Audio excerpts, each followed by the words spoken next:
The other thing this year that we passed, I think is very beneficial for consumers. For the first time ever, we passed a RatePayer's Bill of Rights, which went into effect on September the 5th. I know we have comments from the cities and worked some issues out on there, but eventually got something passed. We joined 22 states around the nation as being one of the only 22 in the nation that has a clear, concise list of rights for consumers when it comes to utility service. That can be found on our webpage, or I can get you a copy of it. And it is just basic humane treatment that we've asked within these rules. One thing is companies that are electric companies or natural gas companies that we have jurisdiction over. We don't have jurisdiction over cities unless they're serving outside the mile outside the city. But Entergy, Mississippi Power, Atmos Gas, some of our other companies, just like right now, we got a threat this weekend, of winter weather, possible sleet and snow and all of that, and freeze warnings. This says that no one can be shut off while there's a freeze warning out there.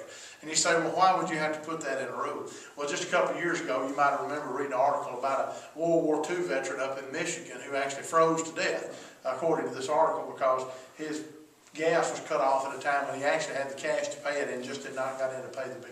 We don't want, obviously, anything like that happening in Mississippi, or anybody losing their life because there's not a rule in place to protect them. Let me be honest with you, 95% of the time utilities don't go cut people off. But obviously everybody doesn't run a stop sign, but we have laws saying you're not supposed to run a stop sign. That is one thing we felt was very important to put in place. And so we've done that. The other thing, as part of the RatePayer's Bill of Rights, is also that you as a consumer has a right to watch any proceeding of the Commission. Just today we had a meeting of the PSC. You can log in on our webpage and watch our proceedings now, live and in person, starting when we meet. I'm going to tell you why that's very important. Those of us in office have to realize and have to make sure we keep very, very central to our thinking the fact that we work for you. Our jobs are because you've let us serve. You've let me serve in this role.